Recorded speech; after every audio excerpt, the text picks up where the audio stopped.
bienvenue dans cette édition. Le président de la République a procédé ce matin à la pose de la première pierre du projet de construction de 3 tours à Conakry, un projet financé par WACBID Guinée.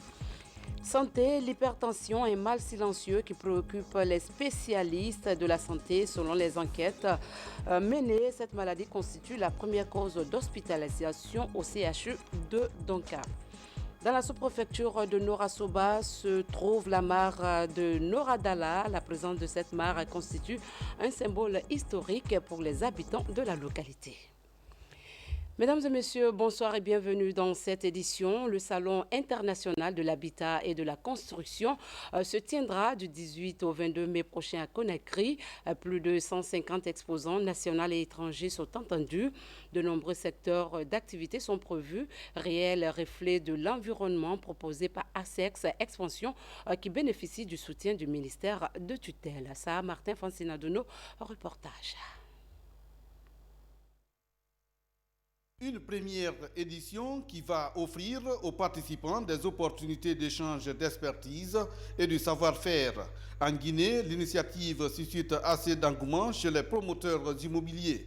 Parmi eux, le groupe Socite, spécialisé dans la construction et l'aménagement. C'est rendez-vous de donner et de recevoir.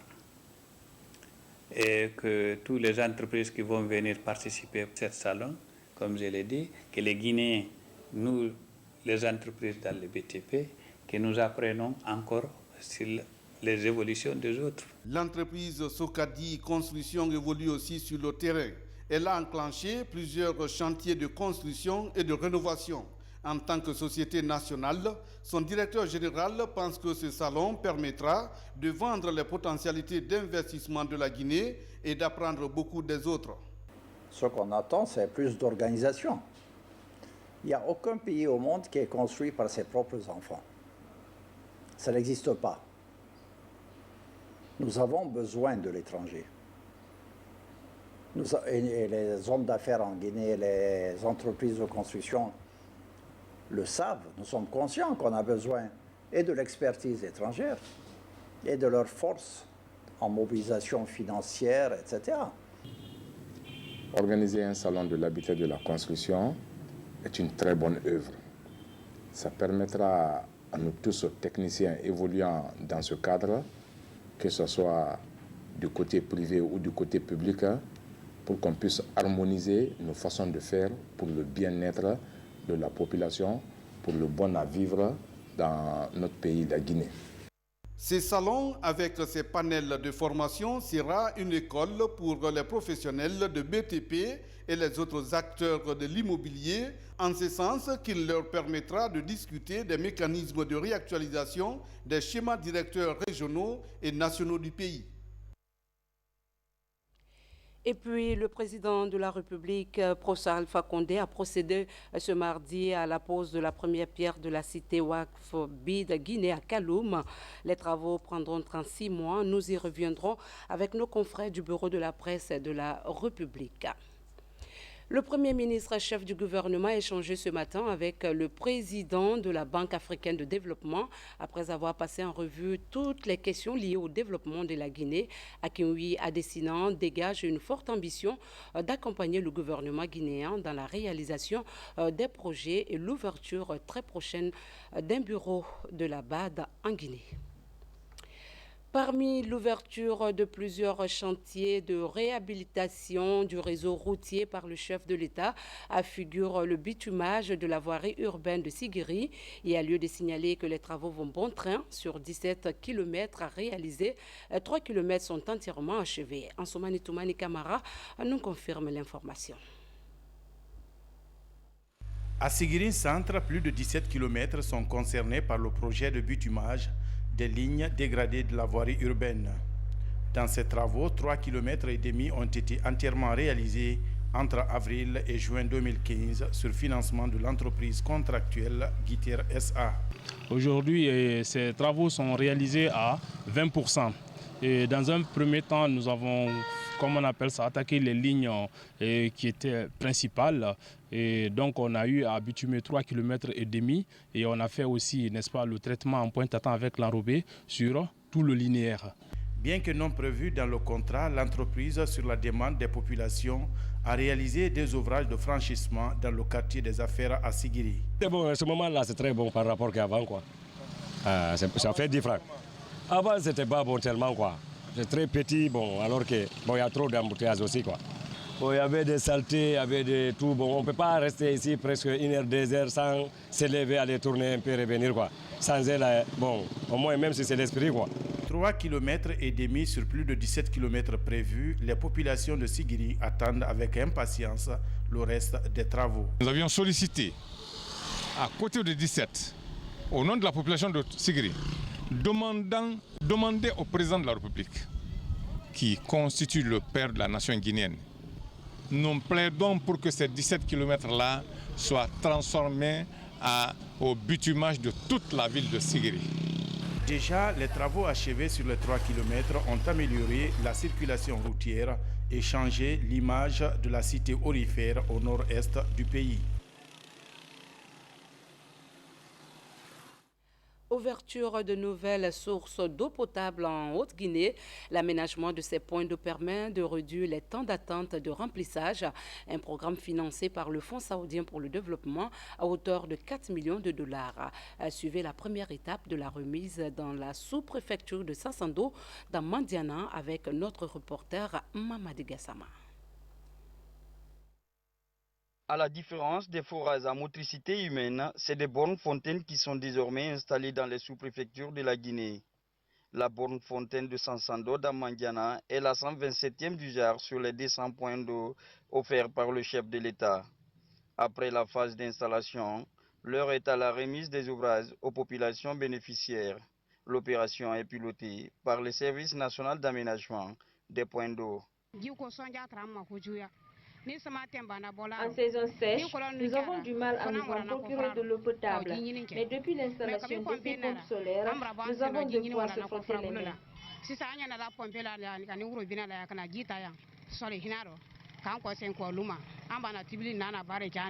En installant ces bornes fontaines dans ces localités, le gouvernement, à travers le SNAP, répond à une des préoccupations des populations de l'arrière-pays, à savoir offrir une eau de qualité et à quantité suffisante. La nouveauté cette fois-ci, c'est que nous devons désormais, sur l'instruction du chef de l'État, doter tous les chefs-lieux de communes rurales de la Guinée d'adduction d'eau potable et tous les gros villages qui ont une population de plus de 1000 habitants. Ce qui veut dire que par rapport aux chefs-lieux des communes rurales, comme nous en avons 304, donc l'objectif qui nous est fixé aujourd'hui, c'est de réaliser prioritairement 300 adductions d'eau potable pour les chefs-lieux de sous-préfecture. Si de telles actions se répercutent ailleurs à travers le pays, un peu partout dans les 38 communes du pays, je pense qu'à terme, on sera dans la dynamique du procès Alpha Condé qui veut que le bonheur puisse venir trouver chaque Guinéen là où il réside. Plus loin, le district de Torokoro, une des localités de la sous-préfecture de Tintinia dans Sigiri. Ici, les travaux du tout premier forage de la contrée évoluent à la satisfaction des citoyens. D'où cette mission de supervision des responsables du SNAP, histoire de s'assurer de l'évolution correcte des travaux. Comme annoncé, le président de la République, professeur Alpha Condé, a procédé ce mardi à la pose de la première pierre des 3 tours de la cité Ouakbid Guinée à Kaloum. Les travaux prendront 36 mois. Reportage Ibrahima Keita. 400 milliards de francs guinéens, soit 45 millions de dollars américains, c'est le montant nécessaire pour la réalisation de cette œuvre dénommée Cité Wakf City. Cette cité moderne, avec toutes les commodités requises, sera financée par la Banque islamique de développement et le gouvernement guinéen. Au finish, et selon les estimations de l'entreprise turque STC Insight, chargée d'exécuter les travaux, cette future cité va engendrer 7000 emplois directs. L'objectif est une participation accrue de Wakf Guinée dans le financement des projets de développement, surtout ceux allant dans le cadre du secteur social, notamment l'éducation, l'encadrement de la couche juvénile, la santé et les déshérités. Pour une durée de 36 mois, l'infrastructure comprendra au sous-sol un parking de 12 863 mètres carrés avec une capacité de 342 voitures. Un centre commercial sur les 3 premiers niveaux d'une superficie totale de 19 097 mètres carrés. Et une tour de 17 étages, comprenant 52 bureaux avec une surface bâtie de 6 136 mètres carrés. Une tour résidentielle de 18 étages, comprenant 58 appartements de différentes catégories avec une surface bâtie de 6 727 mètres carrés. Une tour de 20 étages, comprenant au total 80 appartements services et un restaurant avec une surface bâtie de 7 949 mètres carrés. Et enfin, un aménagement extérieur d'un espace vert de 5 402 mètres carrés avec deux parcs d'exposition de 1000 mètres carrés. C'est donc sur une superficie totale de 17 284 mètres carrés que ce complexe immobilier commercial et résidentiel va être réalisé. Cela grâce à l'implication personnelle du président de la République, professeur Alpha Condé, avec l'octroi de ce domaine en 2011. D'où la reconnaissance et l'engagement du président du groupe WACBID aux côtés du gouvernement à pleinement participer à la concrétisation de la vision du chef de l'État. Fidèle à sa vocation de participer au développement de la Oumma islamique, le président du groupe de la BID m'a demandé de transmettre l'engagement du groupe d'œuvrer aux côtés de votre gouvernement pour accompagner le WAF BID Guinée dans la réalisation de cette importante extension conçue sous vos auspices par une équipe compétente du ministère de l'économie et des finances, des ex-ministères du plan et de la coopération internationale, ainsi que ceux de la Banque centrale de la République de Guinée. Appréciant l'impact de ce groupe en Guinée, surtout dans le domaine de l'éducation, le président de la République, professeur Alpha Condé, a de nouveau rassuré ses partenaires de la volonté du gouvernement d'accorder toutes les facilités pour l'aboutissement heureux de ce projet ambitieux. C'est le lieu de remercier la Banque islamique de développement, non seulement pour le premier WAF d'un montant de 5 millions de dollars américains, ayant servi à la construction de 2 bâtiments, mais également pour avoir accepté de nous accompagner dans le projet d'intention en participant au financement du projet en question à hauteur de 32 millions de dollars américains. Mesdames, Messieurs, le WAF étant un outil efficace de développement, un moyen de création de la richesse, nous encourageons mon gouvernement, moi-même et tous les Guinéens à s'impliquer dans la création du WAF en faveur de la localité. C'est là une manière pour chacun d'entre nous de participer avec fierté à la construction d'une Guinée nouvelle et prospère, tout en saluant les efforts fournis par le conseil d'administration et l'organe exécutif du WAF BID Guinée. Aboutissant à ces travaux d'extension, je les invite à redoubler d'efforts pour l'exécution rapide des travaux dans de bonnes conditions. Dans cette lancée et pour renouveler la confiance et l'appui de la Guinée en cette institution humanitaire, la Guinée va abriter très prochainement la conférence internationale sur la vulgarisation du concept WACB en Afrique, une initiative du président de la République, professeur Alpha Condé. Poursuivant son agenda, le président de la République était ce matin à la cité Plaza Diamant. Professeur Alpha Condé, accompagné du président de la BAD, était venu visiter la cité et ses installations. Une agglomération qui a impressionné le président de la BAD. Sanassi Keita, compte rendu. La cité Plaza Diamond. Une cité qui ouvre ses portes ce mardi 17 mai 2016 au président de la République et son hôte, le président de la BAD, Banque africaine de développement, pour une visite. Tout d'abord, professeur Alpha Condé et Akinwumi Adesina prennent connaissance de la maquette de cette grande agglomération, de ce qu'elle est aujourd'hui et de ce qu'elle doit devenir. Quelques modèles de villas ont été scrupuleusement visités par le chef de l'État et son hôte de marque. Impressionné par ce travail gigantesque, le président de la BAD souligne. Son Excellence, Monsieur le Président Alpha Condé, ils font les grandes choses ici. On les connaît en Afrique comme un homme qui est vraiment précis, avec beaucoup de vision, l'émotion, de passion pour le développement, pas simplement pour le peuple guinéen, mais pour l'Afrique en entière. Moi, j'étais vraiment très impressionné par ce que moi j'avais vu là-bas, ce qu'il est en train de faire dans cette cité de Diamond là-bas. Ça va rendre Conakry comme une capitale digne et pour aussi l'Afrique de l'Ouest. Je suis vraiment très impressionné. En plus de cette œuvre qui change aujourd'hui l'image de la ville de Conakry, le président de la BAD loue également les efforts que Professeur Alpha Condé ne cesse de fournir en Guinée, dans certains secteurs clés, comme l'énergie et l'agriculture. Aussi, je suis impressionné par ce que Monsieur le Président fait ici, au niveau il a électrifié le Conakry avec le grand projet de Caleta, qui a été une grande réussite. Donc la Banque africaine de développement restait à son côté pour lui aider avec tous les autres projets comme ça qu'il voulait faire. Je crois que ça c'est très important. Et aussi, je pense que Monsieur le Président aussi a dit que l'importance de l'agriculture, parce que vous avez tellement de potentialité en agriculture ici, avec 6 millions d'hectares, et aussi avec il y a le barrage pour Fomi qui peut donner 200 000 hectares ici et aussi pour le Mali.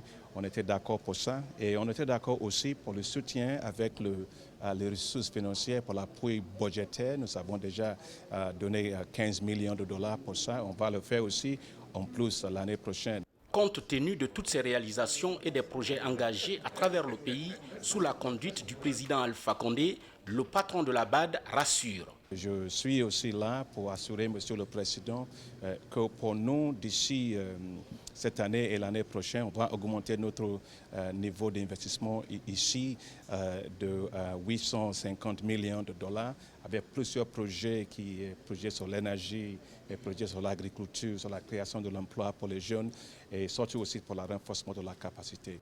La BAD compte ainsi augmenter le niveau de son appui financier à la Guinée. Une enveloppe de 850 millions de dollars est annoncée au compte de cette année et de l'année prochaine par le président Adesina pour appuyer les autorités guinéennes dans la réalisation de nombreux projets comme l'énergie, l'agriculture ou encore la création d'emplois pour les jeunes. Bien avant cette visite, le président de la République a reçu en audience le président de la Banque africaine de développement, Professeur Alpha Condé, et Akinwumi Adesina ont discuté du développement des secteurs de croissance en Guinée avec l'enveloppe d'aide que la BAD a accordée à notre pays. Compte rendu Abdul Karim Condé. 260 millions de dollars, c'est l'aide que la Banque africaine de développement BAD apporte comme aide à la Guinée. C'est pour renforcer une coopération vieille de 42 ans que le président de la Banque africaine de développement séjourne en Guinée. Pendant l'audience que le président de la République, le professeur Alpha Condé, a accordée à Akinwumi Adesina, ils ont discuté des idées novatrices pour le développement de l'Afrique, notamment la Guinée. La Banque africaine de développement est là pour vous accompagner dans tous les domaines d'intervention que vous venez, Excellence, de dire. Et la relation entre la banque et la Guinée a commencé depuis 1974. Et nous avons depuis cette période-là investi 1,3 milliard de dollars ici en Guinée. Mais actuellement, nous avons des portfolios dans la Guinée avec un montant de 260 millions de dollars qui couvrent les secteurs de l'eau, l'assainissement, l'éducation, l'énergie, l'infrastructure et bien sûr aussi sur l'agriculture. Nous avons échangé des idées avec Monsieur le Président. Nous étions d'accord sur les priorisations pour l'avenir. Et la priorisation sera, ici, il y aura un bureau ici pour la Guinée, pourquoi pas, parce qu'on était là ensemble depuis longtemps.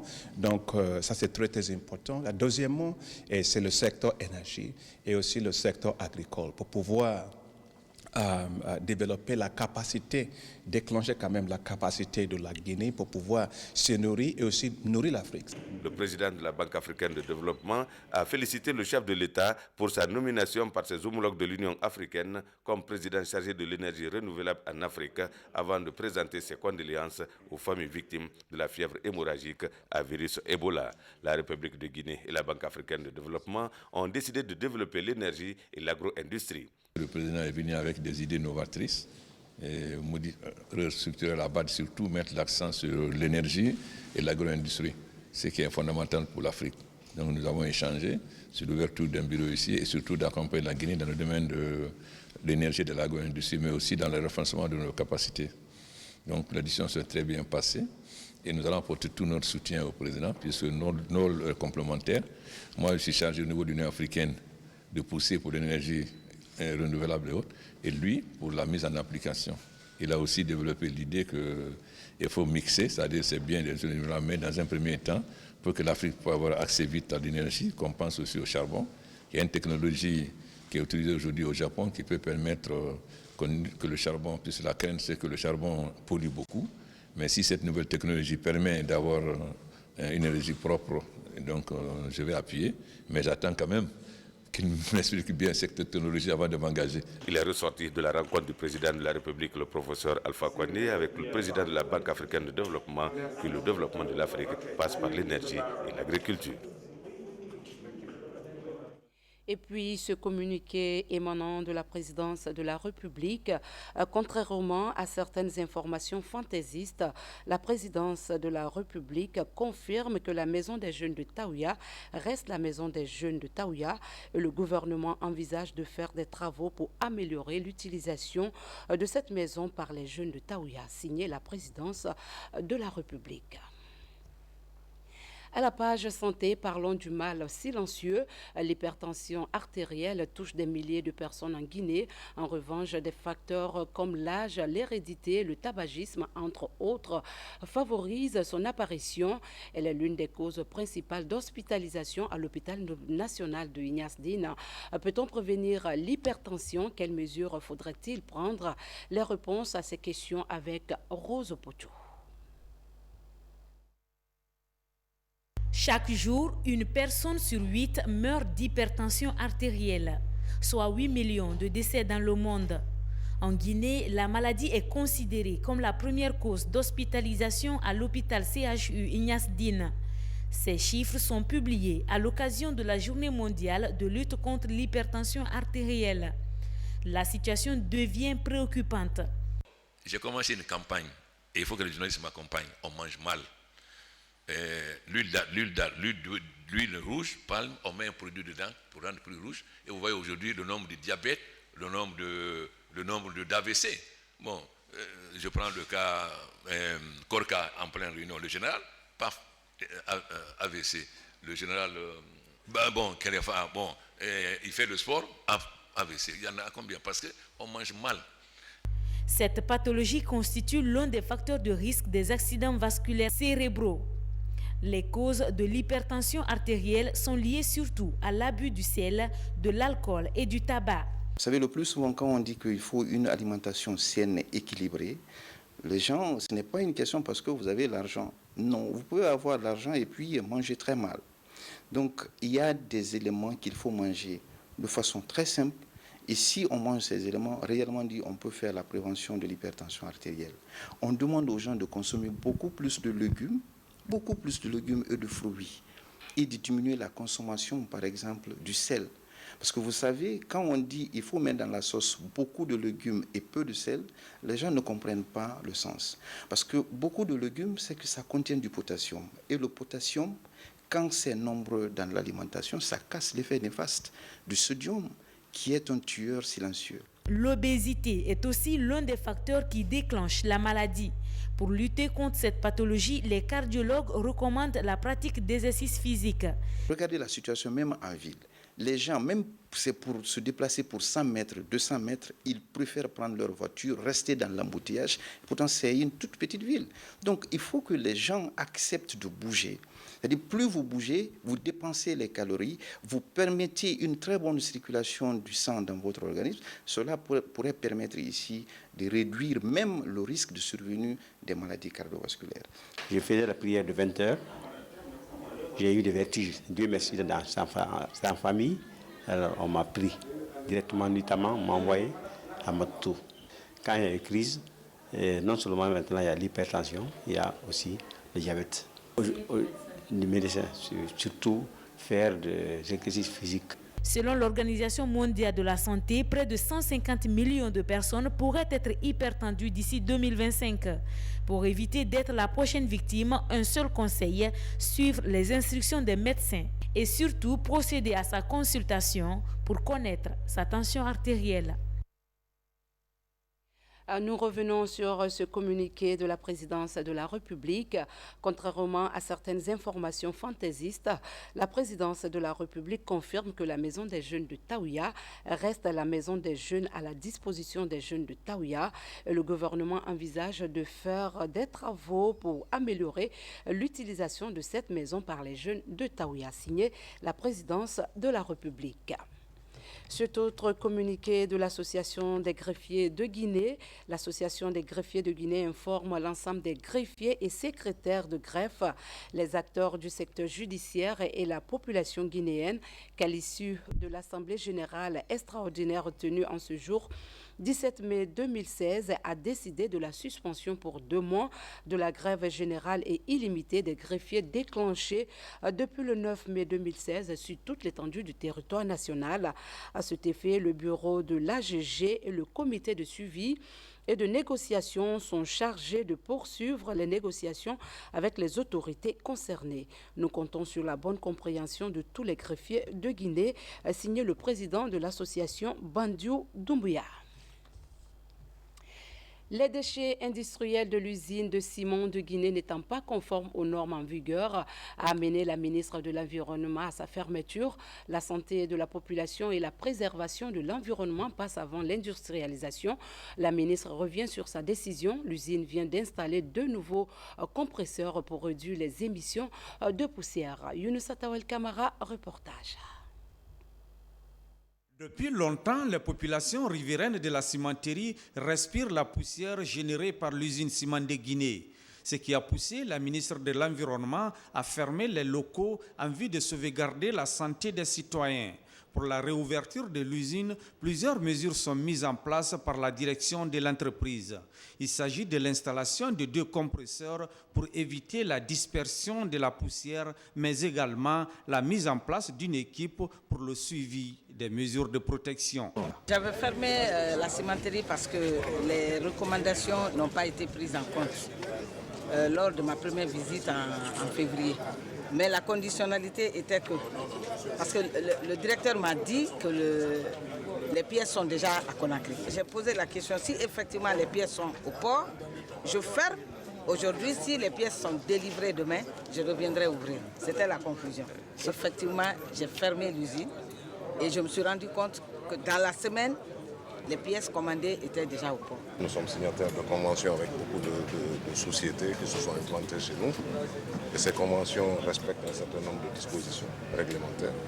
Et nous sommes tenus, chacun en ce qui nous concerne, de veiller à ce que ces dispositifs soient respectés et qu'au bénéfice de nos populations et que les unités industrielles puissent travailler sans polluer. Les prochains jours, un comité ad hoc composé d'agents du département de l'environnement et de l'industrie sera mis en place. Son rôle, contrôler les installations de toutes les unités industrielles du pays. La journée mondiale des télécommunications et de la société de l'information a été marquée en Guinée par la semaine du numérique. À travers cette semaine, il convient de faire connaître le rôle que jouent les NTIC au service d'une meilleure qualité de vie tout en facilitant le développement. Bernard Tanguino nous signe ce reportage. Une salle remplie d'étudiants, d'acteurs du monde numérique ainsi que des autorités gouvernementales. C'est 17 mai. Tous les acteurs s'accordent sur la place des NTIC dans le développement socio-économique des États. Moment choisi par le ministère guinéen des télécommunications pour lancer la première édition de la semaine du numérique, semaine qui sera consacrée à identifier et stimuler le génie créateur des jeunes dans le domaine informatique. Chacun d'entre nous doit jouer sa partition. Du côté du gouvernement, nous nous engageons à créer un environnement propice, sécurisé, qui donne envie aux gens d'innover, de créer, d'entreprendre. Pour permettre aux jeunes de s'approprier des enjeux des nouvelles technologies de l'information et de la communication, plusieurs panels sont prévus. Des conférences et ateliers seront animés dans des centres universitaires de la capitale.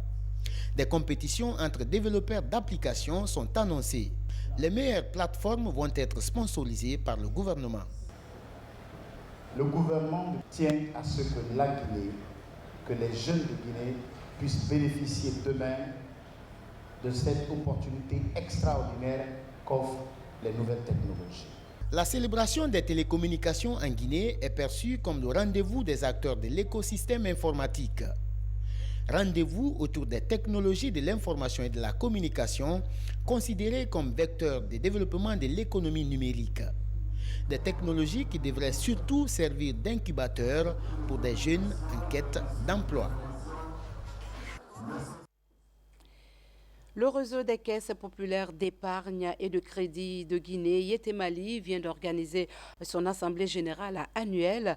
La cérémonie a réuni tous les travailleurs de l'institution et ses partenaires. L'objectif était de faire le bilan, projeter les perspectives et récompenser les meilleurs travailleurs de l'année. Dans la sous-préfecture de Nora Soba se trouve la mare de Nora Dala. La présence de cette mare constitue un symbole historique pour les habitants de la localité. Adjatoubari. Nora Soba, une sous-préfecture située à 80 km de Sigiri. Dans cette commune rurale, vivent près de 4000 personnes. Chaque année, ses habitants se mobilisent à la faveur de la mare de Nora Dala. Une fête qui révèle un caractère ancestral aux yeux de sa communauté. Cette fête est significative parce que ça vient sceller la parenté, l'amitié, l'alliance. Ça vient parler de la culture, ça vient parler de la coutume, ça vient parler des traditions, ce que nos ancêtres nous ont légué. Durant une année, la mare de Nora Dala est interdite de toute activité de pêche. Un principe instauré par les fondateurs de la localité. Il favorise une reproduction quantitative des poissons. Ça rejoint en même temps tout ce que nous faisons maintenant pour permettre aux poissons de régénérer, de se reproduire. Et au bout d'un an, il y en a suffisamment pour tout le monde. Les mots me manquent pour exprimer ce que je ressens. La fête de la mare de Nora Dala, ici à Nora Soba, figure parmi les patrimoines culturels de la Guinée. Aujourd'hui, les autorités administratives envisagent un projet d'aménagement de la mare. Avant de poursuivre cette édition, nous vous donnons lecture de ce communiqué. Le ministre du Commerce informe les opérateurs économiques du report à une date ultérieure de la rencontre de concertation qui était prévue pour ce mercredi 18 mai 2013. Culture, le Conseil national des musées va commémorer demain la journée mondiale des musées. Cette journée offre l'occasion au ministère de la Culture de présenter la diversité du paysage muséal guinéen, mettre en valeur l'identité de la culture, faire revivre l'histoire et amener le public à savourer l'art en un mot. Reportage Djamokaba dans un commentaire de Algasimoba. Cette journée internationale des musées est célébrée le 18 mai de chaque année, et cela depuis 1977. Cette journée est l'occasion de sensibiliser le grand public aux enjeux des musées dans le développement de la société. Cette année 2016, la journée est célébrée autour du thème « Musées et paysages culturels » qui induit une grande responsabilité des musées envers les paysages dont ils font partie intégrante, auxquels ils peuvent apporter leur contribution sous forme de connaissances et de compétences propres. Le Musée national de Sandervalia va abriter cette journée à travers des activités de diffusion du patrimoine culturel. Un paysage culturel qui va permettre au public de découvrir la richesse et la diversité de la culture guinéenne. La mission principale des musées reste de veiller à la sauvegarde et à la protection du patrimoine, qu'il soit dans ou hors des murs. Leur vocation naturelle est d'élargir leur mission et déployer leurs propres activités dans les champs ouverts du patrimoine culturel et du paysage qui les entoure et dont ils peuvent assumer à des degrés divers la responsabilité. Cet événement fédérateur et universel interpelle les bonnes volontés à la préservation du patrimoine historique et culturel. Sans transition, valorisation et promotion du textile traditionnel guinéen par les stylistes et créateurs guinéens. À travers une soirée dénommée Guessa, un défilé de mode a fait découvrir des talents naissants. Cette 4e édition a connu la participation de grands stylistes africains. On retrouve Fodé Bangoura et Djaraï Diallo pour le compte-rendu. La mode guinéenne pour la protection de l'environnement. C'est le thème de cette 4e édition du défilé dénommé Guessé, un événement culturel qui valorise le label Made in Guinée. Cette fois-ci, le textile des 4 régions du pays était à l'honneur. Si tout le monde s'adonnait au textile guinéen, je pense que nous aurons aidé l'artisanat guinéen à travers le textile et nous pourrons permettre aux artisans de vivre de leur métier. Nous savons que nous sommes peut-être sur la bonne voie, mais nous avons encore à travailler. C'est notre combat. Depuis que nous avons commencé la première édition jusqu'à maintenant, ce n'est que le textile guinéen. Et nous nous battons pour la valorisation du textile guinéen et nous maintiendrons le cap. Pour promouvoir la mode en Guinée, le groupement des stylistes, modélistes et créateurs de Guinée a partagé son expérience avec ses pairs stylistes africains. Gilles Touré de la Côte d'Ivoire, Adegbe Adebayor du Nigeria et Cynthia Ruparu du Rwanda sont les grands invités. La mode guinéenne n'est pas une mode qui s'endort. La mode guinéenne est une mode qui est extrêmement talentueuse. La mode guinéenne est une mode qui regorge de talent énorme. Voilà. Comme on l'a dit encore une fois, elle a besoin de soutien et vraiment j'espère que cette mode guinéenne là va évoluer, voilà, pour le meilleur de l'Afrique, parce qu'on parle aujourd'hui Afrique. Au terme de cette soirée, des satisfecits ont été décernés aux personnalités ayant contribué à la promotion du textile guinéen. Autre programme alléchant à la télévision ce soir, c'est la diffusion du premier numéro de l'émission Archives de Guinée. Adja André Touré sera l'invité de Yamoussa Sidibé. C'est ici qu'on s'arrête. Merci de nous avoir suivis. Très bonne suite de programme en compagnie de la télévision nationale, car vous servir est notre mission. Bonsoir à tous.